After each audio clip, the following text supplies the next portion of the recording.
لله الذي هدانا لهذا وما كنا لنهتدي لولا أن هدانا الله اللهم صل على محمد وعلى آل محمد كما صليت على إبراهيم وعلى آل إبراهيم إنك حميد مجيد اللهم بارك على محمد وعلى آل محمد كما باركت على إبراهيم وعلى آل إبراهيم إنك حميد مجيد أما بعد فإن خير الكلام كلام الله وخير الهدي هدي محمد صلى الله عليه وسلم وشر الأمور محدثاتها وكل محدثة بدعة وكل بدعة ضلالة وكل ضلالة في النار يا أيها الذين آمنوا اتقوا الله حق تقاته ولا تموتن إلا وأنتم مسلمون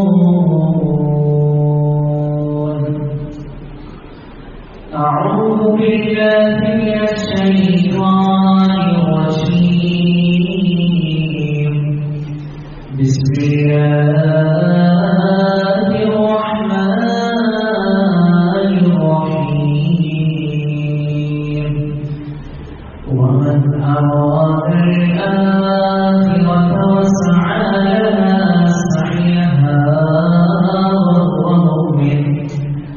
وهو مؤمن فأولئك كان سعيهم مشكورا اتقوا الله عباد الله ഏറ്റവും ആദരം നിറഞ്ഞ സത്യവിശ്വാസികളെ സഹോദരി സഹോദരന്മാരെ, നമ്മുടെയൊക്കെ ജീവിതത്തിന്റെ എല്ലാ മേഖലകളിലും നമ്മുടെ കണ്ടറിയുന്ന, നമ്മുടെ മനസ്സറിയുന്ന, നമ്മോടേറെ സ്നേഹവും കാരുണ്യവുമുള്ള അല്ലാഹു സുബ്ഹാനഹു വ തആലയുടെ നിയമങ്ങളും നിർദ്ദേശങ്ങളും പാലിച്ചുകൊണ്ട് നല്ലവരായി ജീവിക്കുന്നതിനെ എന്ന് സ്വതന്ത്രമാകാതെ ഉപദേശിക്കുന്നു, ഗൗരവവും വസീയത്ത് ചെയ്യുന്നു. അല്ലാഹു സുബ്ഹാനഹു വ തആല നമുക്കെല്ലാവർക്കും അതിന് തൗഫീഖ് നൽകി നാം ഏവരെയും അനുഗ്രഹിക്കുമാറാകട്ടെ. സഫുകളിൽ ഒരുപാട് ഉറവ് കാണുന്നുണ്ട്. പ്രതികരിക്കുന്ന ആളുകൾ സഫ് മുഴുവനാക്കിയാൽ നന്നായി അനുഗ്രഹിക്കുമാറാകട്ടെ. ശാരീരിക അസ്വസ്ഥത ഇല്ലാത്ത ആളുകൾ സഫിലേക്ക് കയറി.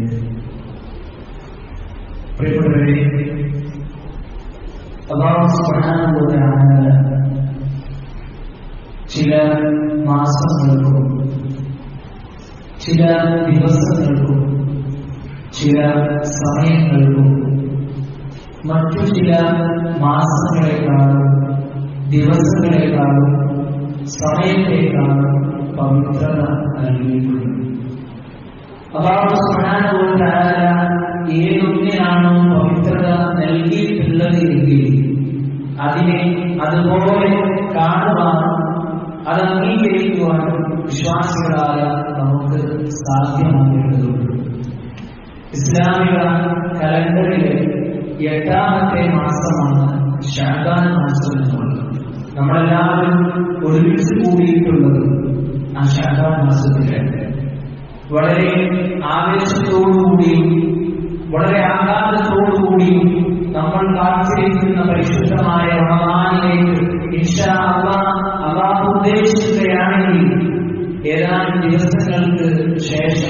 നമ്മളതിനെ സ്വീകരിക്കാൻ പോവുകയാണ്. എന്നാൽ മനുഷ്യരുടെ കർമ്മങ്ങൾ അല്ലാഹു സുബ്ഹാനഹു വ തആലയിലേക്ക് ഉയർത്തപ്പെടുന്ന മാസമായ നമ്മളെല്ലാവരും ഒരുമിച്ച് കൂടിയിട്ടുള്ള ഈ ശഅബാൻ മാസത്തിനെ സംബന്ധിച്ച് ഒരു വിശ്വാസി എന്ന നിലയിൽ ഒരുപാട് കാര്യങ്ങൾ മനസ്സിലാക്കേണ്ടതുണ്ട്, അവൻ അറിയേണ്ടതുണ്ട്. മഹാനായ റസൂലുള്ളാഹി സ്വല്ലല്ലാഹു അലൈഹി വസല്ലം റമദാൻ കഴിഞ്ഞാൽ പിന്നെ ഏറ്റവും കൂടുതൽ നോമ്പ് പിടിച്ചിട്ടുള്ള മാസം എന്നുള്ളത് ശഅബാൻ മാസത്തിലാണ് എന്നുള്ളത്. മഹാനായ ഉസാമ ഇബ്നു സൈദ് റസൂലുള്ളാഹി അലൈഹി വസല്ലമയോട് ചോദിക്കുകയുണ്ടായിട്ടുണ്ട്, യാ റസൂലല്ലാഹ്, അല്ലാഹുവിന്റെ റസൂലേ, ലം അറക തസൂമു ശഹ്റൻ മിന അശ്ശുഹൂരി മാ തസൂമു മിൻ ശഅബാൻ. റമദാൻ കഴിഞ്ഞാൽ ശഅബാൻ മാസത്തിൽ നോമ്പെടുക്കുന്നത് പോലെ മറ്റൊരു മാസവും നബിയെ നിങ്ങളെ ഞാൻ കണ്ടിട്ടില്ല. ആ സന്ദർഭത്തിൽ മഹാനായ റസൂലുള്ളാഹി സ്വല്ലല്ലാഹു അലൈഹി വസല്ലം പറയുന്ന ഒരു മറുപടിയുണ്ട്. അതാണ് റസൂൽ സ്വല്ലല്ലാഹു അലൈഹി വസല്ലം പറയുന്നത്, ദാലിക ശഹ്റുൻ യഗ്ഫുറു الناس عنه بين رجب ورمضان. റജബിലും റമദാനിലും ഇടയ്ക്കുള്ള ആ മാസമുണ്ടല്ലോ, ശഅബാൻ മാസമുണ്ടല്ലോ, ആ മാസത്തിൽ ആളുകൾ അശ്രദ്ധരായിരുന്ന മാസമാണ്. ഒരു അശ്രദ്ധയില്ലാതെ, ഒരു ശ്രദ്ധ കൊടുക്കാതെ ജനങ്ങൾ ഒഴിവാക്കി കളയുന്ന മാസമാണ്. പക്ഷെ അതിന്റെ പ്രത്യേകത എന്താ?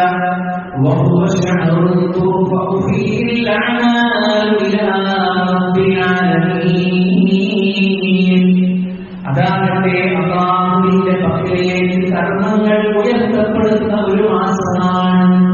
നമ്മുടെ കർമ്മങ്ങളെ അല്ലാഹു സുബ്ഹാനഹു വ തആലയിലേക്ക് ഉയർത്തപ്പെടുന്ന മാസമാണ് ശഅബാൻ മാസം. റസൂലുള്ളാഹി അലൈഹി വസല്ലം പറയുന്നു, ഫഉഹിബ്ബു അൻ യുർഫഅ അലൈഹി വഅന സ്വായിം. ഞാനൊരു നോമ്പുകാരനായിരിക്കെ എന്റെ പ്രവർത്തനങ്ങൾ അല്ലാഹു സുബ്ഹാനഹു വ തആലയിലേക്ക് ഉയർത്തപ്പെടുന്നതിനെ ഞാൻ ഇഷ്ടപ്പെടുന്നു. എത്ര കൃത്യമാണ് പ്രിയപ്പെട്ടവരെ!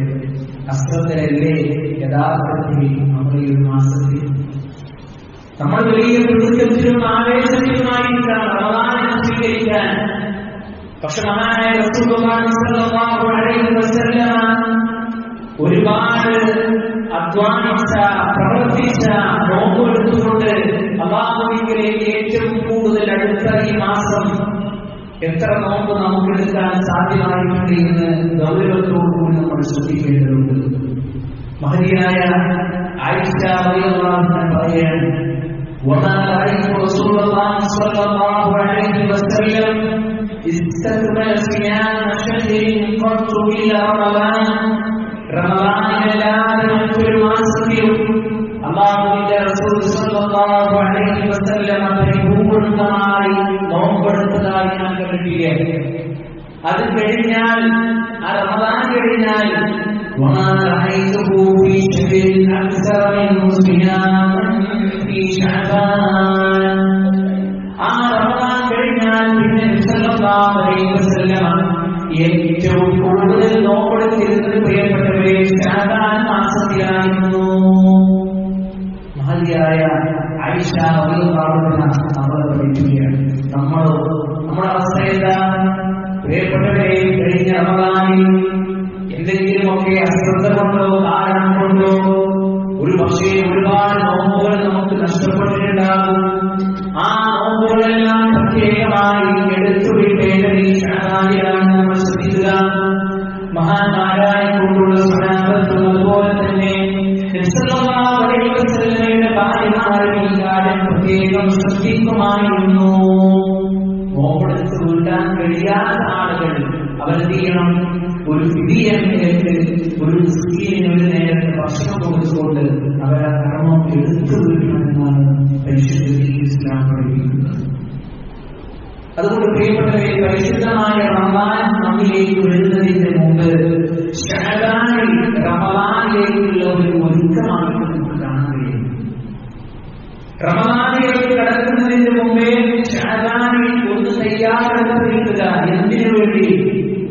അമലുകൾ ചെയ്യാൻ, നോമ്പെടുക്കുവാൻ, ഏതൊക്കെ നിലക്കും മാനസികമായും ശാരീരികമായും സാമ്പത്തികമായും പരിശുദ്ധമായ റമദാനിനെ വരവേൽക്കുന്നതിന് മുമ്പ് ഈ ശഅബാനിൽ നമുക്ക് അതിനു വേണ്ടിയിട്ടുള്ള ഒരു ഒരുക്കം ഉണ്ടാകണം എന്നുള്ളതാണ് പ്രിയപ്പെട്ടവരെ.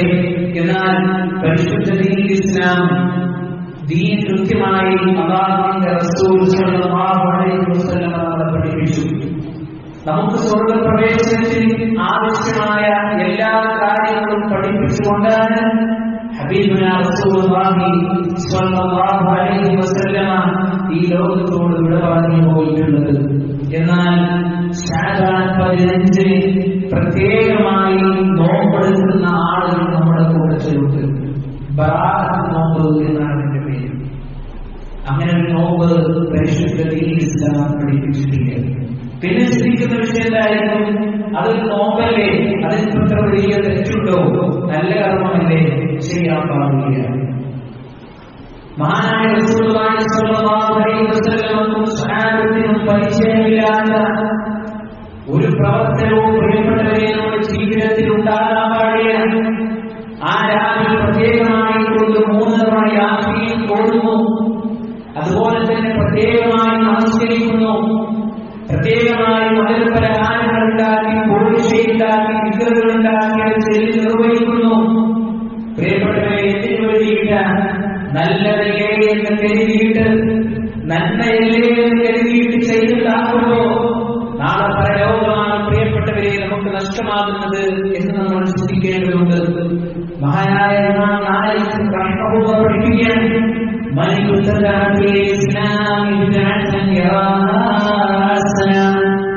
നല്ലതാണെന്ന് കണ്ടു കഴിഞ്ഞ് നല്ലതല്ലേ എന്ന് കരുതിക്കഴിഞ്ഞ് ആരെങ്കിലും ഇസ്ലാമിൽ ഒരു പുതിയതായി കൊണ്ടുള്ള കാര്യം ഉണ്ടാക്കിയാൽ അതൊരു യാസീനല്ലേ, അതൊരു സൂറത്തല്ലേ, അതൊരു പ്രാർത്ഥനയല്ലേ, അതൊരു ദിക്റല്ലേ എന്ന് കരുതി മനസ്സിൽ ആരെങ്കിലും പുതുതായി ഉണ്ടാക്കിയാൽ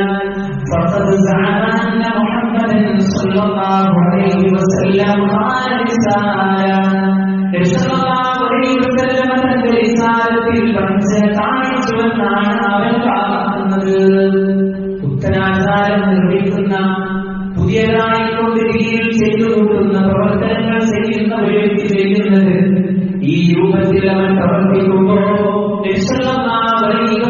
അവന്റെ വിശാലത്തിൽ വഞ്ചന കാണിച്ചുവെന്നാണ് അവൻ പ്രാർത്ഥിക്കുന്നത്. എന്നിട്ട് അദ്ദേഹം ഈ ആയത്ത് ഓതുകയാണ്, اليوم أكملت لكم دينكم وأتممت عليكم نعمتي ورضيت لكم الإسلام دينا.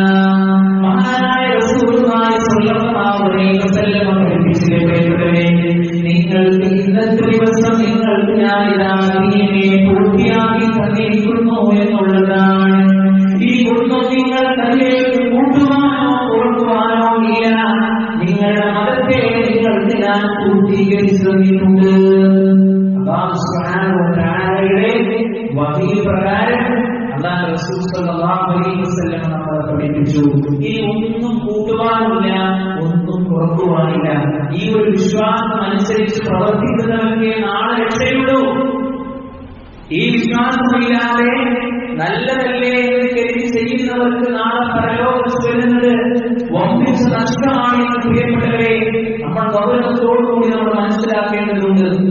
ഈ ബിദ്അത്തിന്റെ മേഖലകളിൽ സജീവമാകുന്ന ആളുകൾ എന്നാൽ സുന്നത്തിന്റെ വിഷയത്തിൽ അവർ എത്രയോ പിറകോട്ട്. പ്രിയപ്പെട്ടവരെ, നിങ്ങൾ നോക്കൂ, കഴിഞ്ഞ റജബ് മാസത്തിൽ മിഅ്റാജ് നോമ്പ് എന്നുള്ള പേരിൽ ഒരു നോമ്പ് ബിദ്അത്താണ്. ആര് പഠിപ്പിച്ചു? ഹദീസിന്റെ അടിസ്ഥാനത്തിൽ നമുക്കത് കാണുവാൻ കഴിയുന്നില്ല. അതുപോലെ തന്നെ ശഅബാനിലേക്ക് കടന്ന ഒരു ബറാഅത്ത് നോമ്പ് ഇസ്ലാം പഠിപ്പിച്ചിട്ടില്ല. എന്നാൽ ഇസ്ലാം പഠിപ്പിച്ച സുന്നത്ത് നോമ്പുകളുണ്ട്. എല്ലാ തിങ്കളാഴ്ചയും വ്യാഴാഴ്ചയും നമുക്ക് നോമ്പ് നോക്കാം. അതുപോലെ തന്നെ മുഹറം 9, 10 നമുക്ക് നോക്കാം. അതുപോലെ തന്നെ അറഫ നമുക്ക് നോക്കാം. അതുപോലെ തന്നെ എല്ലാ മാസത്തിലെ അയ്യാമിൽ 13, 14, 15 നമുക്ക് നോമ്പ് നോക്കാം. ഇതാണ് നോക്കാറുള്ളത്, ഇതിനാണില്ല. എന്നാൽ ഈ ബിദ്അത്തിന്റെ മേഖലകളിൽ ആളുകൾ സജീവമാകുന്നു. അത് പ്രത്യേകമായ ആവേശം, അത് പ്രത്യേകമായ ഒരു താല്പര്യം, അത് പ്രത്യേകമായ ഒരു ഭക്ഷണ രീതികൾ, സംഭാവന രീതികൾ. പ്രിയപ്പെട്ടവരെ, മഹാനായ റസൂൽ റസൂലുള്ളാഹി സ്വല്ലല്ലാഹു അലൈഹി വസല്ലം പഠിപ്പിക്കാത്ത വിഷയം ജീവിതത്തിലേക്ക് കൊണ്ടുവന്നാൽ കുല്ലു മുഹ്ദസത്തിൻ ബിദഅ വകുല്ലു ബിദഅത്തിൻ ളലാല വകുല്ലു ളലാലത്തിൻ ഫിന്നാർ. മതത്തിൽ പുതുതായി ഉണ്ടാകുന്നതെല്ലാം ബിദ്അത്തുകളാണ്. എല്ലാ ബിദ്അത്തുകളും വഴികേടാണ്. അത് നരകത്തിലേക്കാണ് മഹാനായ റസൂലുള്ളാഹി സ്വല്ലല്ലാഹു അലൈഹി വസല്ലം പഠിപ്പിച്ചിട്ടുണ്ട്. നിങ്ങൾ നോക്കൂ, ശഅബാൻ 15 രാവിൽ ആളുകൾ ചെയ്യുന്ന മറ്റൊരു വിധം പറയൂ, 1000 തവണ സൂറത്തുൽ ഇഖ്ലാസ് പാരായണം ചെയ്യൽ. വലിയ പോലീസിൽ എന്ന് കരുതി ചെയ്യുകയാണ്. എത്ര തവണ? 1000 തവണ സൂറത്തുൽ ഇഖ്ലാസ് പാരായണം ചെയ്യുന്ന ആളുകൾ. പ്രിയപ്പെട്ടവരെ, പരിശുദ്ധ ഖുർആൻ പാരായണം ചെയ്യുന്ന നന്മയാണ്, പ്രതിഫലമാണ്. ഒരു ഹറഫിന് അല്ലാഹു സുബ്ഹാനഹു വ തആല നമുക്ക് തരുന്ന പ്രതിഫലം 10 ഇരട്ടിയാണെങ്കിൽ അലിഫ് ലാം മീം എന്ന് മനസ്സിലാക്കി പാരായണം ചെയ്താൽ 30 ഇരട്ടി പ്രതിഫലം അല്ലാഹു സുബ്ഹാനഹു വ തആല നമുക്ക് തരും. എന്നാൽ ശഅബാൻ 15 രാവിൽ മഹാനായ റസൂലുള്ളാഹി സ്വല്ലല്ലാഹു അലൈഹി വസല്ലം പഠിപ്പിക്കാത്ത ഈ ഒരു രൂപത്തിൽ പാരായണം ചെയ്ത വ്യക്തിക്ക് അല്ലാഹുവിന്റെ എന്ത് പ്രതിഫലമാണ് ലഭിക്കുക? ആത്മാർത്ഥമായി നമ്മൾ ചിന്തിക്കണം. ഇത് ചെയ്യാൻ പാടില്ല എന്ന് പറഞ്ഞത് സൂറത്തുൽ ഇഖ്ലാസിനോട് വിരോധം കൊണ്ടാണ് അല്ലട്ടോ. ഖുർആൻ പാരായണത്തെ കണ്ടുകൊണ്ടാണോ? അല്ല. എന്തുകൊണ്ടാണ്? നബി സല്ലല്ലാഹു അലൈഹി വസല്ലം പഠിപ്പിച്ച ഒരു സൂക്ഷ്മതകൾ അത് ജീവിതത്തിൽ ഉണ്ടാകണം, അത് പ്രവർത്തനത്തിലുണ്ടാകണം, അത് കർമ്മത്തിലുണ്ടാകണം. ആ സൂക്ഷ്മത ഇല്ലെങ്കിൽ നാളെ പരലോകം നമുക്ക് നഷ്ടപ്പെടും. അതുപോലെ തന്നെ ഈ ശഅബാൻ 15 രാവിലെ 6 റക്അത്ത് നമസ്കരിക്കുന്ന ആളുകൾ, നമസ്കാരം നമുക്ക് അനുവദനീയമാണ്, നമുക്ക് നമസ്കരിക്കാം. എന്നാൽ ശഅബാൻ 15 രാവിലെ പ്രത്യേകമായ നമസ്കാരം നിർവഹിക്കുന്നതുകൊണ്ട് ഒരു പ്രതിഫലവും അല്ലാഹുവിന്റെ അടുക്കൽ നമുക്ക് കിട്ടുന്നില്ല. വിദഗ്ധരായ കർമ്മങ്ങളെ അല്ലാഹു സുബ്ഹാനഹു വ തആല സ്വീകരിക്കുകയില്ല എന്നുള്ളത് നമ്മൾ ആദ്യം മനസ്സിലാക്കണം. വിദഗ്ധരായ കർമ്മങ്ങളെ അല്ലാഹു സുബ്ഹാനഹു വ തആല നമ്മിൽ സ്വീകരിക്കുകയില്ല. ഏത് മാത്രമേ സ്വീകരിക്കുകയുള്ളൂ? മഹാനായ റസൂലുള്ളാഹി സ്വല്ലല്ലാഹു അലൈഹി വസല്ലമയുടെ സുന്നത്ത് ഉണ്ടായിരിക്കണം, പ്രവാചകൻ സ്വല്ലല്ലാഹു അലൈഹി വസല്ലമയുടെ മാതൃകയുണ്ടായിരിക്കണം. നോക്കൂ നിങ്ങൾ, ആ രൂപത്തിൽ കർമ്മങ്ങൾ ചെയ്യുന്നവർക്ക് നാളെ പരലോകത്തെ രക്ഷയുള്ളൂ എന്നുള്ളതാണ്. മഹാനായ റസൂലുള്ളാഹി സ്വല്ലല്ലാഹു അലൈഹി വസല്ലം പഠിപ്പിച്ചു, മൻ അഹ്ദസ ഫീ അംരിനാ ഹാദാ മാ ലൈസ ഫീഹി ഫഹുവ റദ്ദ്. ദീനിലില്ലാത്ത പുതിയതായി കൊണ്ടുള്ള ഒരു കർമ്മം ആര് കൊണ്ടുവന്നാലും അതിനെ തള്ളേണ്ടതാണ്, അതിനെ ഒഴിവാക്കേണ്ടതാണ് എന്ന്. അവിടെ പിന്നെ ഒരു യാസീനല്ലേ, ഒരു ഫാത്തിഹയല്ലേ, ഒരു ദിക്റല്ലേ എന്ന് നമ്മൾ വിചാരിക്കാൻ പാടില്ല. നമ്മുടെ നാടുകളിൽ ഇന്ന് വിജയത്തിന്റെ മേഖലകൾ സജീവമായിക്കൊണ്ടിരിക്കണം. പ്രിയപ്പെട്ടവരെ, പ്രത്യേകിച്ച് മരണ വീടുകളിൽ ഇന്ന് വിജയത്തിന്റെ അവസ്ഥകൾ ദൈനംദിനം വർദ്ധിച്ചുകൊണ്ടിരിക്കുകയാണ്. നമ്മളൊക്കെ നമ്മുടെ മക്കളോട് വസീയത്ത് ചെയ്തൊക്കെ എന്താ വസീയത്ത് നൽകൂ? മോനെ, ഞാൻ മരിച്ചു കഴിഞ്ഞാൽ, ഉപ്പ മരണപ്പെട്ടു കഴിഞ്ഞാൽ, ഉമ്മ മരണപ്പെട്ടു കഴിഞ്ഞാൽ ഇസ്ലാം പഠിപ്പിക്കാത്ത ഒരു മേഖലയും നമ്മുടെ വീട്ടിലുണ്ടാകാൻ പാടില്ല എന്ന് നമ്മൾ വസീയത്ത് ചെയ്ത് നോക്കേണ്ടതുണ്ട്. നമ്മൾ പല കാര്യങ്ങളും പ്ലാൻ ചെയ്ത് വെച്ചവരാണ്. ഇന്നതിനാണ് എന്നൊക്കെ നമ്മൾ എഴുതിയിട്ടുണ്ടെങ്കിലും അതിനപ്പുറം പറയപ്പെട്ട ഈ ഒരു വിഷയത്തിൽ നമുക്ക് പ്രത്യേകമായ ഒരു ശ്രദ്ധ നമ്മൾ കാണിക്കേണ്ടതുണ്ട്. അല്ലേ? മയ്യത്ത് എടുക്കുമ്പോൾ ഒരു പ്രത്യേകമായിട്ടുള്ളൊരു ഫാത്തിഹ അതാണ് റസൂൽ സ്വല്ലല്ലാഹു അലൈഹി വസല്ലം പഠിപ്പിച്ചിട്ടുണ്ട്. പ്രവാചകൻ സ്വല്ലല്ലാഹു അലൈഹി വസല്ലം ഭാര്യമാരെ കൊണ്ടുപോയിട്ടുണ്ട്, പേരക്കുട്ടികളെ കൊണ്ടുപോയിട്ടുണ്ട്, മക്കളെ കൊണ്ടുപോയിട്ടുണ്ട്. അല്ലാഹുവിന്റെ റസൂൽ സ്വല്ലല്ലാഹു അലൈഹി വസല്ലം അവിടെ എവിടെയെങ്കിലും വെച്ച് അൽ-ഫാത്തിഹ എന്ന് വിളിച്ചിട്ടുണ്ടെങ്കിൽ പ്രിയപ്പെട്ടവരെ നമുക്ക് അത് ചെയ്യാമായിരുന്നു. അങ്ങനെ കാണാൻ കഴിയുന്നില്ല. അതില്ലാത്തതുകൊണ്ട് നമ്മളത് ചെയ്യുന്നില്ല. നമസ്കാര ശേഷം നമ്മുടെ പള്ളികളൊക്കെ സജീവമായി നടത്തുന്ന കൂട്ടപ്രാർത്ഥനയുണ്ട്. ഇത് പറയുമ്പോ ചില ആളുകൾ സാധാരണക്കാരെ മനസ്സിലാക്കുന്നുണ്ടോ, ഒരു പ്രാർത്ഥനയ്ക്ക് പോലും ഇവർക്ക് ഇഷ്ടമില്ലല്ലോ, താല്പര്യമില്ലല്ലോ എന്ന് അങ്ങനെ കരുതരുത്. എന്താ ചെയ്യാതെന്നറിയോ? അല്ലാഹുവിന്റെ റസൂൽ സ്വല്ലല്ലാഹു അലൈഹി വസല്ലം നടത്തിയിട്ടില്ല. അതുകൊണ്ടാണ് ആ രൂപത്തിൽ പ്രവർത്തിച്ച് കാണിച്ചതിൽ. അതുകൊണ്ട് അങ്ങനെ ഓരോ വിഷയങ്ങളും കൃത്യമായി കൊണ്ട് നമ്മൾ പഠിക്കേണ്ടതുണ്ട്. ഇൻഷാ അല്ലാഹ് അല്ലാഹു സുബ്ഹാനഹു വ തആല ഉദ്ദേശിക്കുകയാണെങ്കിൽ പ്രിയപ്പെട്ടവരെ, പരിശുദ്ധമായ റമദാൻ നമ്മുടെ പടിവാതിലുകളിൽ എത്തിയിരിക്കുന്ന സന്ദർഭമാണ് അല്ലേ? എന്തുകൊണ്ട് പ്രിയപ്പെട്ടവരെ, കഴിഞ്ഞ റമദാനിന്റെ ദിവസങ്ങളിലേക്ക് നമ്മളൊന്ന് കണ്ണോടിക്കുക. എത്ര അമലുകളാണ് നമ്മൾ നേടിയെടുത്തത്? ആത്മാർത്ഥമായി കൊണ്ട് നമ്മൾ ചിന്തിക്കുക. പിന്നെ ഈ രൂപത്തിലുള്ള വിദഗ്ധകൾ കടന്നു വരാനുള്ള ഒരു കാരണം പിശാചിന്റെ വലിയ ഒരു ഇടപെടൽ എപ്പോഴും ഉണ്ടാകും. പിശാച് ആരെയാണ് പഠിപ്പിക്കപ്പെടുന്നത്? നല്ല ആളുകളെയാണ് പിശാച് പഠിപ്പിക്കുക. മദ്യപിക്കുന്ന, വ്യഭിചരിക്കുന്ന, കളവ് പറയുന്ന, മോശം നടത്തുന്ന ഒരു വ്യക്തിയെ സംബന്ധിച്ചിടത്തോളം പിശാച് ചെയ്യേണ്ട ആവശ്യമില്ല, പഠിപ്പിക്കേണ്ട ആവശ്യമില്ല. അവൻ ഓൾറെഡി അവന്റെ കൂട്ടാളിയാണ്. എന്നാൽ നമസ്കാരം കൃത്യമായി നിർവഹിക്കുന്ന, അല്ലാഹുവിനെ പേടിച്ചുകൊണ്ട് ജീവിക്കുന്ന ഒരു വ്യക്തിയെ സംബന്ധിച്ചിടത്തോളം പിശാച് ഇടപെടും. ദീനിനെ പരിപൂർണമായി കൊണ്ടുപോകുന്നവരെ കൊണ്ട് വിദഗ്ധ ചെയ്യിക്കാൻ പിശാച് പണിപ്പെടും. അതുകൊണ്ട് പരിശുദ്ധ ഖുർആൻ ആ പിശാചിന്റെ വിഷയത്തിൽ നമ്മളെ പഠിപ്പിച്ച ഒരു കാര്യമുണ്ട്. പിശാച് അല്ലാഹു സുബ്ഹാനഹു വ തആലയോട് പറയുകയാണ്, ഖാല റബ്ബി ബിമാ അഗ്വൈതനീ, എന്റെ രക്ഷിതാവേ, നീ എന്നെ വഴികേടിലാക്കിയതിനാൽ ലഉസയ്യിനന്ന ലഹും ഫിൽ അർദ്, അവർക്ക് ഞാൻ അനിസ്ലാമികമായി കൊണ്ടുള്ള പ്രവർത്തനങ്ങൾ അവർക്ക് ഞാൻ അലങ്കൃതമായി കൊണ്ട് കാണിച്ചു കൊടുക്കുന്നു. തെറ്റായ, മോശമായ, വയസ്സമായ, നിഷിദ്ധമായ കാര്യങ്ങളെ അവർക്ക് ഞാൻ നല്ല മോഡിഫിക്കേഷനായി കൊണ്ട്, നല്ല ഡെക്കറേഷനായി, അലങ്കാരമായിട്ട് ഞാൻ കാണിച്ചു കൊടുക്കുന്നു.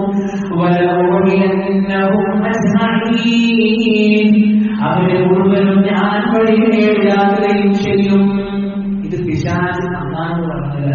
ആ ഡ്യൂട്ടി ഖിയാമത്ത് നാൾ വരെ അവൻ കൃത്യമായി കൊണ്ട് നിർവഹിക്കും. നമ്മുടെ ഭാഗ്യം എന്താ? പഠിച്ചോണ്ട് പ്രാർത്ഥിക്കുക, അല്ലാഹുവിനോട് ആത്മാർത്ഥമായി കൊണ്ട് പ്രാർത്ഥിക്കുക. സുബഹി നമസ്കാരത്തിന് വേണ്ടി കിടപ്പറയിൽ നിന്ന് പുറത്തു മാറ്റി എണീക്കുമ്പോ കുറച്ചുകൂടി ഒന്ന് കിടക്കാം എന്ന് തോന്നുന്നുണ്ടെങ്കിൽ പിശാചിന്റെ പണിയാണ്. പരിശുദ്ധ ഖുർആൻ സൂചിപ്പിച്ചതുപോലെ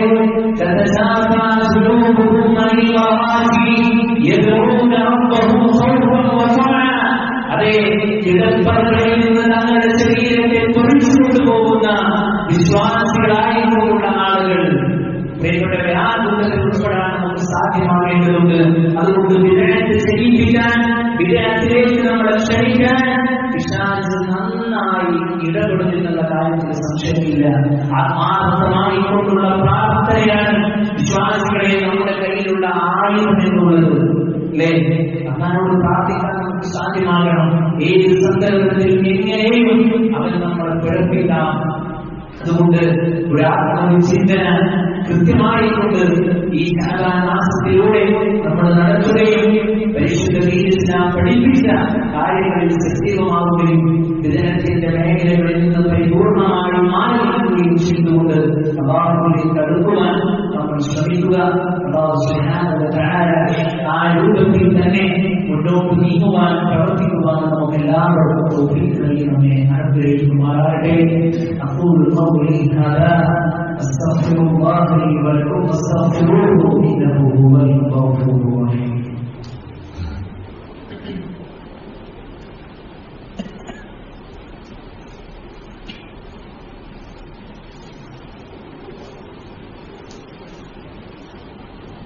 الحمد لله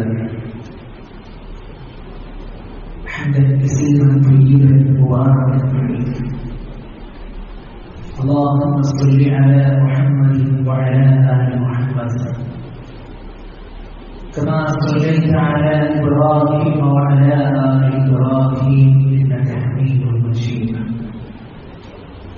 أيها الناس أوصيكم وإياي نستعين بالقرآن.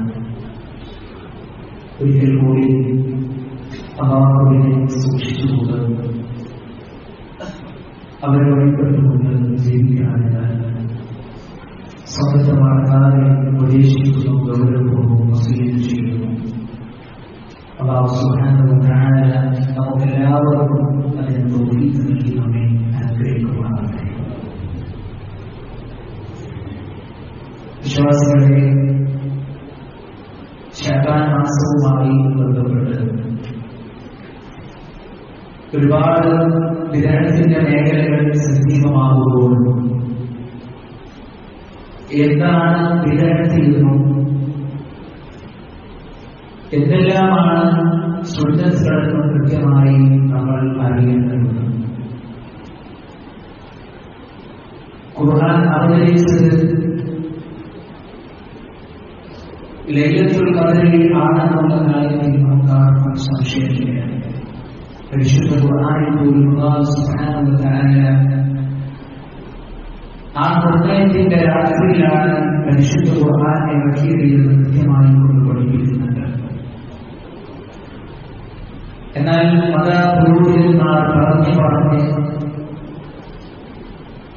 ആ ഒരു പരിശുദ്ധ ഖുർആനിന്റെ അധ്യാപനത്തെ പോലും മാറ്റിവെച്ചുകൊണ്ട് ബറാഅത്ത് രാവിലാണ് പരിശുദ്ധ ഖുർആൻ ഇറങ്ങിയത് എന്ന രൂപത്തിൽ പോലും പഠിപ്പിച്ചു തുടങ്ങിയിട്ടുണ്ട് എന്നുള്ള കാര്യത്തിൽ നമ്മൾ ഒരു ജാഗ്രത പുലർത്തേണ്ടതുണ്ട്. പ്രിയപ്പെട്ടവരെ, അതുകൊണ്ട് തന്നെയാണ് വിശ്വാസികളായ നമ്മെ സംബന്ധിച്ചിടത്തോളം പ്രാർത്ഥനയാണ് അല്ലാഹു സുബ്ഹാനഹു വ തആലയിലേക്ക് നമ്മൾ ആത്മാർത്ഥമായി മുഴുകിക്കേണ്ടത്. കാരണം ഒരുപാട് ഓരോ സമയത്തും ഓരോ സന്ദർഭത്തിലും വ്യത്യസ്തമായ വിവാദകാര്യങ്ങളെ കൂടി വരുമ്പോൾ പരസ്പരം ഏതാണ് ഭക്തി എന്നറിയാതെ നഷ്ടം ചെയ്യേണ്ടി വരുന്ന ഒരവസ്ഥ വിശ്വാസികളെ സംബന്ധിച്ചിടത്തോളം ഇല്ല. കാരണം ഈ കൃത്യമാണ്. മഹാനായ റസൂലുള്ളാഹി സ്വല്ലല്ലാഹു അലൈഹി വസല്ലമ അത് പഠിപ്പിച്ചിട്ടുമുണ്ട്. പരിശുദ്ധ ഖുർആനിൽ അല്ലാഹു സുബ്ഹാനഹു വ തആല കൃത്യമായി കൊണ്ട് നമ്മളോട് പഠിപ്പിക്കുകയാണ്.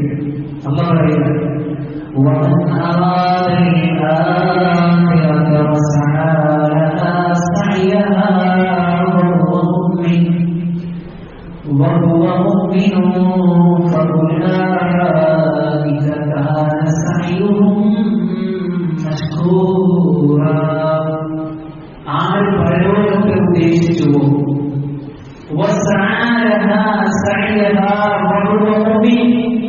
വളരെ ഇമ്പോർട്ടന്റോടുകൂടി പ്രാധാന്യത്തോടുകൂടി നമ്മൾ മനസ്സിലാക്കിയിട്ടുള്ള മത്സരമാണ്. നമ്മൾ ഒരുപാട് അമലുകൾ ചെയ്യുന്ന ആളുകളാണ്, അല്ലെ? ഒരുപാട് കർമ്മങ്ങൾ ചെയ്യുന്ന ആളുകളാണ്. എന്തിനാണ്? നാളെ പരലോകത്ത് രക്ഷപ്പെടാൻ. നമുക്കറിയാം കർമ്മങ്ങളില്ലെങ്കിൽ നാളെ പരലോകത്ത് രക്ഷപ്പെടാൻ സാധ്യമല്ല എന്ന്. അല്ലാഹു പറഞ്ഞതറിയോ?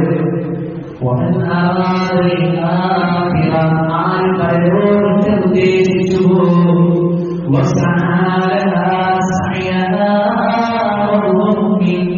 വിശ്വാസിയായിക്കൊണ്ട് അതിനുവേണ്ടി പരിശ്രമിച്ചുവോ നന്നായി അധ്വാനിക്കേണ്ടി വരും, നന്നായി പരിശ്രമിക്കേണ്ടി വരും. കാലവേദന ഉണ്ടെങ്കിലും അള്ളാന്റെ മാർഗത്തിൽ എന്തുകൊണ്ട് നമസ്കരിച്ചാൽ പ്രതിഫലമാണ് പ്രിയപ്പെട്ടവരെ. ശാരീരികമായ പ്രയാസങ്ങൾ ഉണ്ടെങ്കിലും കർമ്മങ്ങൾ നിർവഹിക്കുമ്പോൾ അള്ളാന്റെ അടുത്ത് കൂലിയാണ് പ്രിയപ്പെട്ടവരെ. സാമ്പത്തികമായി പ്രയാസത്തിലാണ്, ഒരു നേരത്തെ ഭക്ഷണം പോലും കഴിക്കാൻ കിടങ്ങാണ്, ഒരു ദിവസം അന്ന് കഴിയിക്കാൻ ബുദ്ധിമുട്ടാണ്. എന്നിട്ടും തന്റെ സമ്പത്തിൽ നിന്ന് മറ്റുള്ളവർക്ക് കൊടുക്കാൻ കഴിയുന്നുണ്ടോ? അള്ളാന്റെ അടുത്ത് നിന്ന് പ്രതിഫലമുള്ള കാര്യങ്ങൾ. നന്നായി അധ്വാനിക്കുക. എങ്ങനെ? വിശ്വാസിയായിക്കൊണ്ട് കറകളഞ്ഞ വിശ്വാസമുണ്ടാകണം. ആളുകളെ സഹായിക്കുമ്പോ, പ്രവർത്തനങ്ങൾ നിർവഹിക്കുമ്പോ അല്ലാഹുവിലുള്ള അചഞ്ചലമായ വിശ്വാസം നമ്മുടെ ജീവിതത്തിൽ ഉണ്ടാകണം.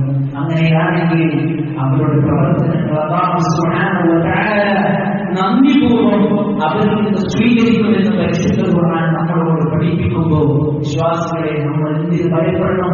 നമ്മൾ ആര് ഭയപ്പെടണം? നമ്മളോട് ചെയ്യാൻ പറഞ്ഞ കർമ്മങ്ങൾ അത് കൃത്യമായി കൊണ്ട് നമ്മൾ നിർവഹിച്ചാൽ നമുക്ക് പരലോകം നമുക്ക് രക്ഷയായി നാളെ നമുക്ക് കിട്ടുമെന്നുള്ള കാര്യത്തിൽ സംശയമില്ല അല്ലേ? അതുകൊണ്ട് അല്ലാഹു സുബ്ഹാനഹു വ തആല നൽകിയ ആരോഗ്യവും സമയവും അല്ലാഹു ഇഷ്ടപ്പെട്ട മാർഗത്തിലൂടെ നമ്മൾ ചെലവഴിക്കുക. മരണമെന്നുള്ള വാസ്തവം നമ്മൾ പിടികൂടുമോ എന്ന് പറയാൻ പ്രിയപ്പെട്ടവരെ നമുക്ക് ആർക്കും സാധ്യമല്ല. കഴിഞ്ഞ റമദാനിൽ നമ്മുടെ കൂടെ സജീവമായി എല്ലാ കർമ്മങ്ങളിലും ഉണ്ടായിരുന്ന പല ആളുകളും ഇന്ന് നമ്മോടൊപ്പം ഇല്ല. എല്ലാ ജ്ഞാന സദസ്സുകളിൽ നമ്മോടൊപ്പം ഉണ്ടായിരുന്നവർ, നമസ്കാരങ്ങളിൽ നമ്മോടൊപ്പം ഉണ്ടായിരുന്നവർ, ഇഫ്താർ സംഗമത്തിൽ സജീവമായി നമ്മുടെ കൂടെ ഉണ്ടായിരുന്നവർ ഇന്ന് ആരുടെ മണ്ണിൽ കബറിൽ കിടക്കുകയാണെങ്കിൽ പ്രിയപ്പെട്ടവരെ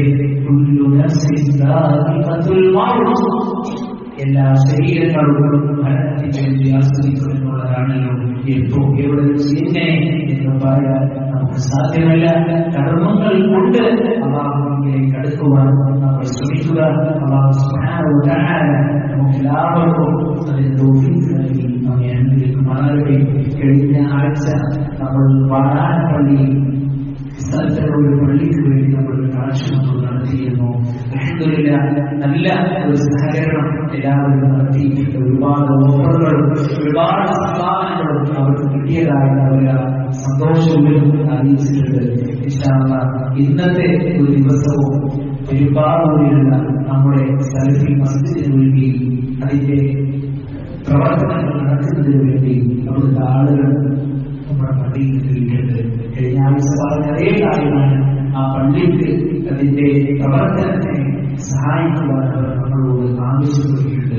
നമുക്കറിയാം അല്ലാഹുവിന്റെ മാർഗത്തിൽ നമ്മൾ കൊടുക്കുന്ന ഓരോന്നും പരലോകത്ത് നമുക്ക് ഓഫീസർ പ്രതിഫലമാണ്. കൂടുതൽ അതിന്റെ പദവികൾ വിശദീകരിക്കുന്നില്ല. കഴിഞ്ഞ ആഴ്ച നമ്മൾ പറഞ്ഞതാണ്. എല്ലാവരും അവരുടെ കഴിവിന്റെ പരമാവധി ആ ഒരു നല്ല കാര്യത്തിന് വേണ്ടി നമ്മുടെ വീട് നമ്മൾ എത്രത്തോളം നമ്മൾ മനോഹരമാക്കി ഉൾപ്പെട്ടവരെ നമ്മുടെ വീടിന്റെ ഒരു ടൈലം നൽകിയാൽ അല്ലെങ്കിൽ ഏതെങ്കിലും ഒരു ജനലിന്റെ ഒരു ചില്ല് പൊട്ടിയാൽ എത്ര മിനിറ്റുകൾ കൊണ്ടാണ് നമ്മളത് നേരാക്കാൻ നമ്മൾ തയ്യാറാക്കുന്നത്. കാരണം നമ്മുടെ വീട് അല്ലേ? എന്നാൽ നമ്മൾ ഇന്ന് നമ്മൾ സഹായിക്കുന്നത് അല്ലാഹുവിന്റെ ഭവനത്തിന് വേണ്ടിയിട്ടാണ്. എന്താണോ നമ്മൾ കൊണ്ട് ചെയ്യാൻ പറ്റുന്നത് ചെയ്തു കൊടുക്കുക. പ്രത്യേകമായി കൊടുക്കാൻ കഴിയുന്ന ആളുകൾ അവരുമായി നിങ്ങളോട് സംസാരിക്കുന്ന അവരുമായി കൊണ്ട് ബന്ധപ്പെടുക. അല്ലാഹു സുബ്ഹാനഹു വ തആല അല്ലാഹുവിന്റെ മാർഗ്ഗത്തിൽ ചെലവഴിക്കുന്ന എല്ലാ സമ്പത്തുകളും എല്ലാ നന്മകളും അല്ലാഹു സുബ്ഹാനഹു വ തആല നല്ല അമലായി നമ്മിൽ നിന്ന് സ്വീകരിക്കുമാറാകട്ടെ. നമ്മുടെ സമ്പത്തിൽ അല്ലാഹു സുബ്ഹാനഹു വ തആല ഖൈറും ബറക്കത്തും പ്രദാനം ചെയ്ത് അനുഗ്രഹിക്കുമാറാകട്ടെ. നമ്മിൽ നിന്ന് സംഭവിച്ചു പോയ ചെറുതും വലുതുമായിക്കൊണ്ടുള്ള പാപങ്ങൾ അല്ലാഹു സുബ്ഹാനഹു വ തആല നമുക്ക് പുറത്തു മാറ്റി തരുമാറാകട്ടെ. നമ്മുടെ ഭാര്യമാരിൽ നിന്നും മക്കളിൽ നിന്നും അല്ലാഹു സുബ്ഹാനഹു വ തആല നമുക്ക് കൽക്കുള്ള പ്രദാനം ചെയ്ത് അനുഗ്രഹിക്കുമാറാകട്ടെ. ഒരു ഭാഗത്ത് സ്വർഗ്ഗത്തിലേക്കും മറ്റൊരു ഭാഗത്ത് നരകത്തിലേക്കുമാകുമ്പോൾ അല്ലാഹു സുബ്ഹാനഹു വ തആല മുത്തഖീങ്ങളുടെ കൂടെ മുഖ്ലിസീങ്ങളുടെ കൂടെ മുവഹ്ഹിദുകളുടെ കൂടെ നമ്മുടെ സ്വർഗ്ഗത്തിൽ ഉൾപ്പെടുത്തി അനുഗ്രഹിക്കുമാറാകട്ടെ. اللهم اغفر للمؤمنين والمؤمنات والمسلمين والمسلمات الأحياء منهم والأموات إنك مجيب الدعوات يا قاضي الحاجات. اللهم أعز الإسلام والمسلمين وأذل الشرك والمشركين. اللهم أجرنا من النار. اللهم أجرنا من النار. اللهم أجرنا من النار. اللهم يا مقلب القلوب ثبت قلوبنا على دينك. ربنا آتنا في الدنيا حسنة وفي الآخرة حسنة وقنا عذاب النار. آمين آمين برحمتك يا